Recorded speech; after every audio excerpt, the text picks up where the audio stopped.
नमस्कार, सुपरफास्ट छत्तीसगढ़ के number 1 bulletin में आपका स्वागत है। आपके साथ मैं हूं पुनीत। चलिए खबरों की करेंगे शुरुआत और सबसे पहले एक अहम खबर की करते हैं बात। छत्तीसगढ़ के सियासी संग्राम में आज डिप्टी सीएम टीएस सिंहदेव का फोन हैक होने की खबर से राजनीतिक बवाल शुरू हो चुका है। टीएस सिंहदेव का फोन हैक होने का ईमेल उनको आता है जिसमें सुरक्षा संबंधी खतरे का भी अलर्ट है। टीएस सिंहदेव ने इस ईमेल का स्क्रीनशॉट मीडिया को शेयर किया है, जिसके बाद पूरी कांग्रेस पार्टी केंद्र की सरकार को प्रदेश बीजेपी पर भी के साथ ही प्रदेश बीजेपी पर टूट पड़ी है। और टीएस सिंहदेव ने भी स्वतंत्रता के उल्लंघन का हवाला देते हुए इसे एक गंभीर घटना बताया है। तो टीएस सिंहदेव जिनको ईमेल जो आया है, उनके फोन पर यह ईमेल आया है और डिजिटल खतरे का अंदेशा यह ईमेल जता रहा है। निजता को खतरा, टीएस सिंहदेव बता रहे हैं। इसमें उनने ये संदेश भेजा है कि आपका एप्पल आईफोन सर्विलेंस में डाल दिया गया है। तो ये बहुत गंभीर स्थिति है और हर नागरिक को जो संविधान में एक निजता का मौलिक अधिकार मिला हुआ है, उसका सीधे तौर पे हनन है। ये जासूसी करना बिना जायज प्रक्रियाओं को पूरा किए उस श्रेणी में आता है। और केंद्र की सरकार किस तरह से और किस मानसिकता से चल रही है, वो बातें स्पष्ट सामने आ रही है। कुल मिलाकर विपक्ष ने ये जासूसी भी करवा रही है। विपक्ष के ही नाम आए, जितने नाम मैं एक राहुल जी का बाइट देख रहा था अभी, उसमें उन्होंने जितने नाम लिए, अखिलेश यादव जी भी हैं और ये हैं कांग्रेस के भी लीडर्स हैं, इनके नाम थे, मेरा भी नाम उन्होंने लिया। तो ये बहुत गंभीर स्थिति। और छत्तीसगढ़ विधानसभा चुनाव में ताबड़तोड़ प्रचार कर रहे सीएम भूपेश बघेल बस्तर को साधने के लिए नारायणपुर पहुंचे हुए थे, जहां पर उन्होंने भानपुर में एक आम सभा को संबोधित किया। यहां से 3 विधानसभा के प्रत्याशियों के लिए वे वोट मांगते हुए भी नजर आए। इस मौके पर मुख्यमंत्री एक बार फिर से बीजेपी पर बरसे और 15 सालों के शासनकाल की याद लोगों को दिलाते नजर आए। उन्होंने कहा कि 15 साल के बीजेपी के शासनकाल के दौरान बस्तर में मासूम आदिवासियों पर फर्जी केस दर्ज किए गए और उनको जेल में डालने का काम किया गया। बीजेपी ने अपने शासन में किसानों को सिर्फ ठगा है, ये भी उन्होंने आरोप लगाए। साथ ही साथ उन्होंने कहा कि रमन सिंह और केदार कश्यप के शासन में किसान मजदूर पलायन और आत्महत्या करने के लिए मजबूर हो चुके थे। किसान आत्महत्या करते थे, बस्तर में कभी आदिवासी आत्महत्या नहीं करते थे। रमन सिंह के राज में, केदार कश्यप के राज में किसान आत्महत्या करने के लिए मजबूर हो गए थे, पलायन करने के लिए मजबूर हो गए थे, रोजी रोटी के लिए तरस रहे थे, एक दूसरे से बात करते नहीं थे।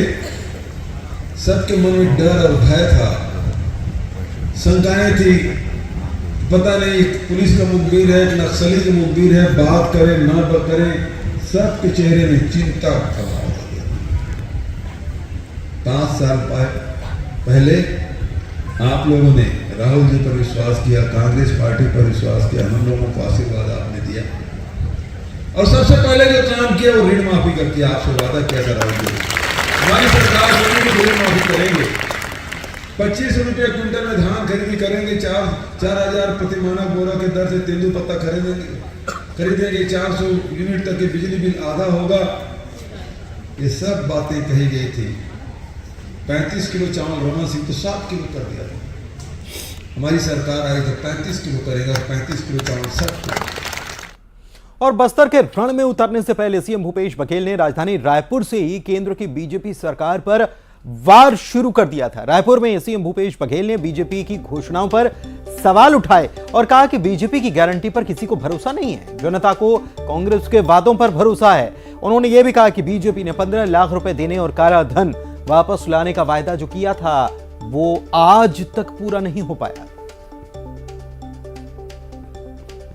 300 रुपये बोनस देने की बात बोले थे 5 साल, वो दिए नहीं। आदिवासियों को जर्सी गाय देंगे बोले, किसी एक को नहीं मिला। तो बहुत सारे उनके जो गारंटी उन्होंने दी थी उसकी कोई गारंटी नहीं, लेकिन हमारी गारंटी पर छत्तीसगढ़ के लोगों को भरोसा है। सर बस्तर भाई वो 15 लाख आया क्या, काला धन आया क्या, 15 लाख मिला क्या, और जो काले धन वाली सूची है कहाँ, और यहाँ रमन सिंह जी ने 2100 रुपये खरीदने की बात कही थी, दिया क्या? बस्तर आ रहे हैं तो नगरनार स्टील प्लांट निजी हाथों में नहीं जाएगा, वो आदेश लेकर आ रहे हैं क्या? और चलिए बढ़ते हैं आगे। कांग्रेस की तरफ से डिप्टी सीएम टीएस सिंहदेव और सीएम भूपेश बघेल के वार के बाद अब बारी थी बीजेपी के पलटवार की, जो आया प्रदेश बीजेपी प्रभारी ओम माथुर की तरफ से। केंद्र के वादे पर उन्होंने सवाल उठाने वाले भूपेश बघेल को ओम माथुर ने अपने पिछले वादे पर गौर करने के लिए कह दिया। ओम माथुर ने कहा कि पिछली बार 36 वादे किए थे लेकिन एक भी पूरा नहीं किया। ये तय है कि सीएम इतने डर गए भाई, आपने जब कर्ज माफी पिछली बार भी बोली तो कहाँ कमी रह गई, कौन सा कर्ज बाकी रह गया, ये पूछे ना सीएम से। वो भय उनका निकल रहा है, एक और झूठ बोलने का प्रयत्न कर रहे हैं।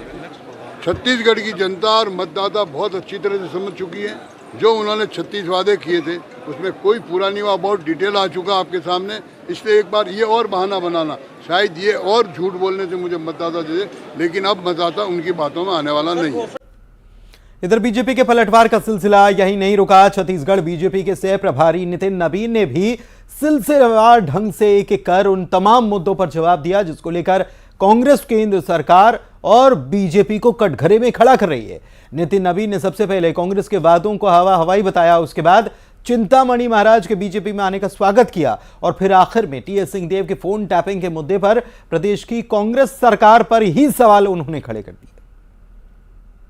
हमारे साथ मौजूद है छत्तीसगढ़ भाजपा के सह प्रभारी नितिन नवीन जी, उनसे चर्चा करते हैं। कल से राज्योत्सव है सर, धान खरीदी की शुरुआत हो रही, किसानों को बड़ी उम्मीद है, कांग्रेस ने कर्ज माफी जैसी कई बड़ी घोषणाएं की है। देखिए, कांग्रेस के जो वादे हैं वो 36 वादे किस प्रकार से छत्तीसगढ़ पे भारी पड़े, ये छत्तीसगढ़ की जनता जानती है। उन्होंने देखा है कि जिस किसानों के कर्ज माफी का भी खेल खेला, उन किसानों के साथ भी उसने कुछ चिन्हित बैंकों तक ही सीमित रहे, उससे बड़ी आबादी के जो किसान थे उनका कर्ज माफी नहीं हुआ। फिर वही खेल खेला जा रहा है। लेकिन भारतीय जनता पार्टी बहुत स्पष्ट है, हमारे जो वादे होंगे भरोसे के साथ और विश्वास के साथ होंगे। हमारे वादे जनता को विश्वास देते हैं कि हाँ ये होगा, और उनके वादे कहीं ना कहीं भ्रष्टाचार के नायक बन के निकलते हैं। तो भारतीय जनता पार्टी का जब विषय घोषणा पत्र का आएगा तो सारी चीज़ों का जवाब आपको मिलेगा। लेकिन मैं तो ये कह रहा हूँ कि जिस प्रकार से घोषणा पत्र के बिना जितने घोषणाएं किया है, कहीं ना कहीं बेचैनी दिखती है। कहीं ना कहीं भारतीय जनता पार्टी ने पिछले दो वर्षों में जो मुद्दों पकड़ के इस सरकार को घेरा है, चाहे वो किसान का मुद्दा हो, चाहे गोठान का मुद्दा हो, चाहे शराब के अवैध शराब का धंधा जो चल रहा है यहाँ पर, उसमें भ्रष्टाचार की जो संलिप्तता रही, पीएससी का जो घोटाला रहा, ये सारे मुद्दे, ये मूल आवास मूल अधिकार का मुद्दा रहा, इन सारे मुद्दों पर सरकार बैकफुट पे आई और यही नतीजा रहा कि अंतिम समय में बड़ी बड़ी घोषणाएं कर रही है। तो जो सरकार वेंटिलेटर पे है उसको कितना भी आप प्रयास कर लीजिए, उसको कोई ऑक्सीजन जनता नहीं देने वाली। आवास के मुद्दे भी कहीं ना कहीं बड़े मुद्दे और लगातार लोगों के बीच आ रहे हैं, कई लाखों लोगों को आवास नहीं मिला। कांग्रेस दावा करती है कि नई योजना लाई है, उन्होंने आवास दिया है। नहीं, क्या मैं तो पूछता हूँ कि 4 साल क्यों सोए हुए थे? टीएस बाबा ने इस्तीफे की पेशकश क्यों की थी? जिस 2011 के आर्थिक नीति को आप आधार नहीं बना रहे थे, आज आप ही की कई राज्यों की सरकार ने उसको आधार बना के लोगों को, गरीब को आवास दिया। 3 महीने में आप 3 साल से आप बंगले में तो रहे, पर गरीब के आवाज माथे पर छत नहीं मिला। इसका दोषी कौन है? इसका दोषी आप हैं। और अंतिम समय में चुनाव में आपको नींद टूटा 25,000 खाता में डालने का, वो भी चंद लोगों को।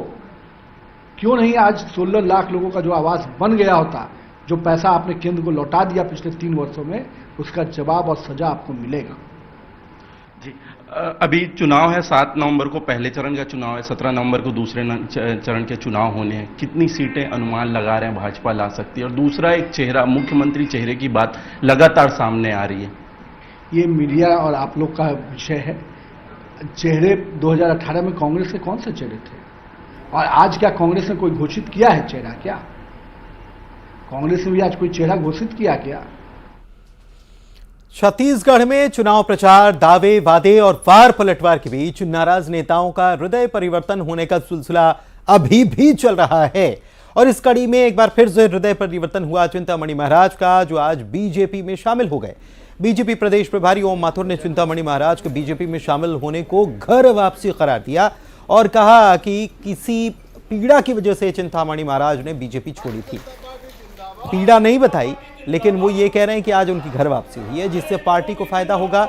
बता दें कि बीजेपी छोड़कर कांग्रेस में चिंतामणि महाराज गए थे और उसके बाद वहां से चुनाव भी लड़ते आए, लेकिन इस बार टिकट नहीं मिलने से वो नाराज हो गए और कांग्रेस को बाय बाय कह दिया। बीजेपी में वो शामिल हो गए। चिंतामणि जी महाराज घर वापसी आए, कोई संयोग रहा होगा, कोई न कोई पीड़ा रही होगी मन में, इसलिए बाहर गए होंगे। लेकिन आज हम सबको प्रसन्नता है कि हमारे कार्यकर्ता, पूर्व कार्यकर्ता जिन्होंने इस क्षेत्र में पार्टी को खड़ा किया, वो आज हम सब के सहयोग से वापस हमारे साथ आए। मैं बहुत तहे दिल से, मैं ही नहीं, पूरी पार्टी तहे दिल से इनका स्वागत करता हूं। तो क्या चिंतामणि महाराज लोकसभा चुनाव लड़ेंगे? ये इंतजार करिए क्या होगा क्या नहीं होगा, भविष्यवाणी थोड़ी भी आप लोग करो। बहुत ज़्यादा लाभ होता कोई भी कार्यकर्ता, लेकिन चिंतामणि जी तो एक बड़ी पर्सनैलिटी है हमारी पार्टी की। के लिए बीजेपी ने अपना सबसे बड़ा दांव चलाया। पार्टी के सबसे बड़े चेहरों के चुनाव प्रचार की तारीखों का ऐलान किया जा चुका है, जिसमें प्रधानमंत्री नरेंद्र मोदी से लेकर केंद्रीय गृह मंत्री अमित शाह, रक्षा मंत्री राजनाथ सिंह, उत्तर प्रदेश के सीएम योगी आदित्यनाथ के अलावा अन्य तमाम नेता हैं जो कि अब छत्तीसगढ़ के चुनावी महासंग्राम में उतरने वाले हैं। पीएम मोदी 2 नवंबर को कांकेर और 4 नवंबर को दुर्ग में चुनावी रैली करेंगे, जबकि 14 नवंबर को मोदी रायपुर में रोड शो करेंगे दूसरे चरण के मद्देनजर। वहीं अमित शाह सारंगढ़, पलाड़ी और आरंग में चुनावी सभा और रैली करने वाले हैं। योगी आदित्यनाथ 4 और 5 नवंबर को अलग अलग विधानसभाओं का दौरा करेंगे और पहला फोकस जो रहने वाला है वो रहने वाला है छत्तीसगढ़ का पहला चरण। 3 नवंबर को राजनाथ सिंह छिंदगढ़ जाएंगे, चुनावी जनसभा को संबोधित करेंगे।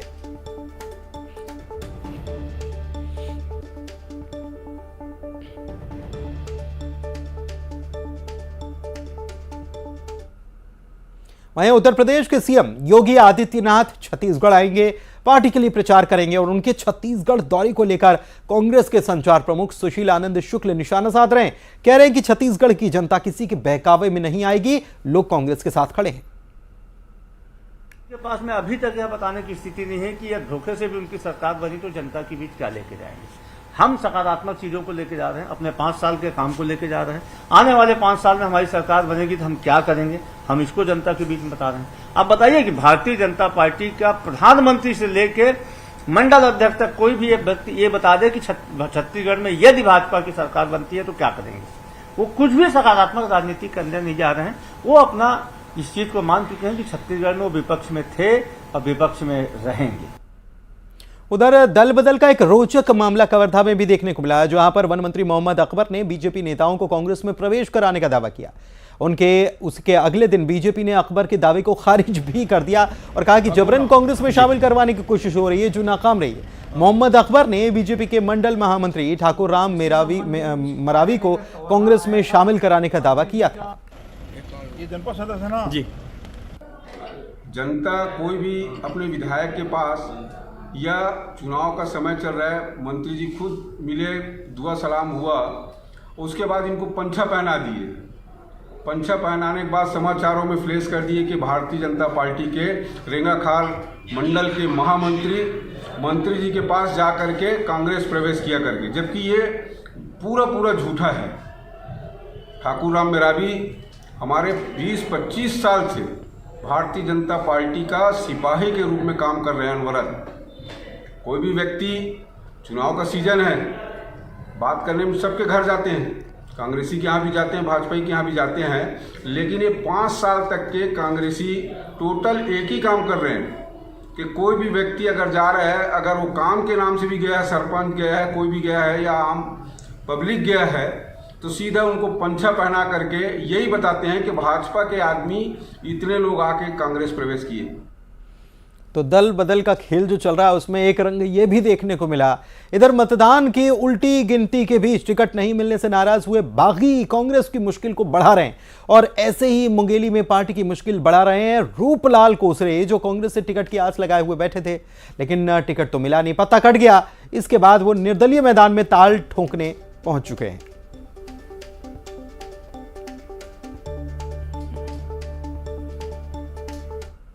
सत्य अहिंसा के पुजारी के सामने मैं ये बात कह रहा हूँ कि निष्ठा को कोई नहीं देखता, किसी भी पार्टी में नहीं देखते। इसलिए मैं जो है, मेरी जब निष्ठा को अवहेलना किया गया, मैं निर्दलीय के रूप में अपना नामांकन दाखिल किया हूं और आने वाले जो चुनाव है 2023 के, उसमें निश्चित तौर से जो मुंगेली विधानसभा की आम जनमानस है, मतदाता है, मुझे निर्दलीय बतौर चुनेंगे, क्योंकि अब भाजपा और कांग्रेस दोनों से जो यहाँ के मतदाता हैं उब चुके हैं और वो जो है भाजपा और कांग्रेस को नापसंद कर रहे हैं। निश्चित तौर से अब मानसिकता बना लिए हैं यहाँ के मतदाता जो है किसी निर्दलीय को जिताएंगे और मैं निश्चित तौर से निर्दलीय बतौर जीतूंगा। चर्चा है कि जोगी कांग्रेस का भी आपको ऑफर आया था। देखिए, बहुत सारे पार्टी के ऑफर आए थे मेरे पास में, और मैं जब एक राष्ट्रीय पार्टी को, इतने पुरानी पार्टी को सेवा करते करते छोड़ चुका हूं, उसके बाद किसी और पार्टी में बंधने का औचित्य नहीं समझा। और कांग्रेस पार्टी के प्रत्याशियों के निर्दलीय नामांकन भरने पर संचार प्रमुख सुशील आनंद शुक्ल क्या कह रहे हैं? कह रहे हैं कि कुछ ही लोगों ने निर्दलीय नामांकन फॉर्म भरा है, उन्हें समझाने की कोशिश भी जारी है। उन्होंने ये भी कहा कि अगर कोई कांग्रेस से बगावत करता भी है तो उसका कोई फर्क उन्हें नहीं पड़ने वाला। बता दें कि नाम वापसी की तारीख 2 नवंबर है। कांग्रेस पार्टी के 2-3 लोगों ने ही निर्दलीय भरा है, उनको समझाने की कोशिश की जा रही है, मनाने की कोशिश की जा रही है। बहुत बड़ा परिवार है, लेकिन यदि उसके बाद भी नहीं मानेंगे तो हमें कोई फर्क इसलिए नहीं पड़ने वाला कि हमने अब की बार जो प्रत्याशी घोषित किए हैं अपने निचले स्तर के कार्यकर्ताओं से पूछ के किए हैं। हमारे प्रत्याशी का चयन ब्लॉक लेवल के जो हमारे पदाधिकारी है उनकी अनुशंसा से हुआ है। तो मुझे नहीं लगता है कि यदि कोई कांग्रेस पार्टी से बगावत करेगा तो पार्टी में इसका कोई फर्क पड़ेगा। और खबर मनेंद्रगढ़ से है, जहां पर बीजेपी प्रत्याशी खास अंदाज में वोट मांगते नजर आ रहे हैं। बीजेपी प्रत्याशी श्याम बिहारी जायसवाल साइकिल से वोट मांगने निकल पड़े हैं। उन्होंने साइकिल चलाकर लोगों से वोट देने की कुछ इस अंदाज में अपील की है। देखिए तस्वीर।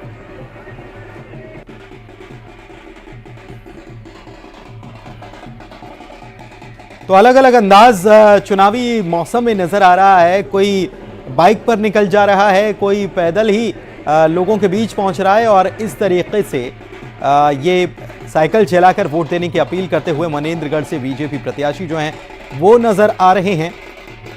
पीछे पीछे ढोल नगाड़े और आगे आगे नेताजी साइकिल पर सवार होकर साइकिल को संभालते हुए, साइकिल भी संभालनी है और साथ ही साथ जनता के बीच अपनी साख भी बनानी है, वोट जो हासिल करना है। तो ये तस्वीरें आपको हम दिखा रहे हैं कि साइकिल से कुछ इस अंदाज में कार्यकर्ताओं के साथ वो नजर आए।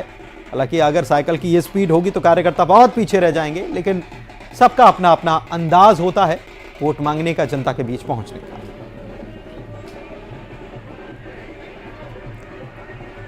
आगामी विधानसभा चुनाव को लेकर प्रशासन ने अपनी तैयारियां शुरू कर दी हैं। इसके तहत जिला प्रशासन और पुलिस की टीम ने मिलकर फ्लैग मार्च किया। इस फ्लैग मार्च में करीब 500 से ज्यादा अधिकारी कर्मचारियों ने हिस्सा लिया। मतदान करने के लिए लोगों को भी जागरूक इसके माध्यम से किया गया।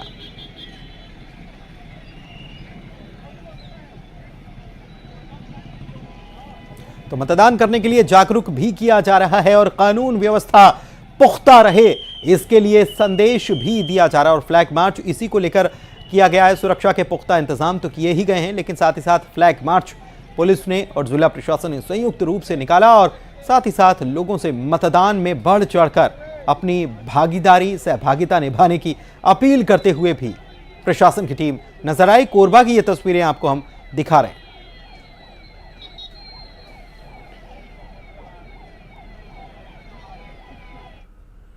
और आइए एक नजर डालते हैं इलेक्शन टॉप 10 पर। छत्तीसगढ़ के रण में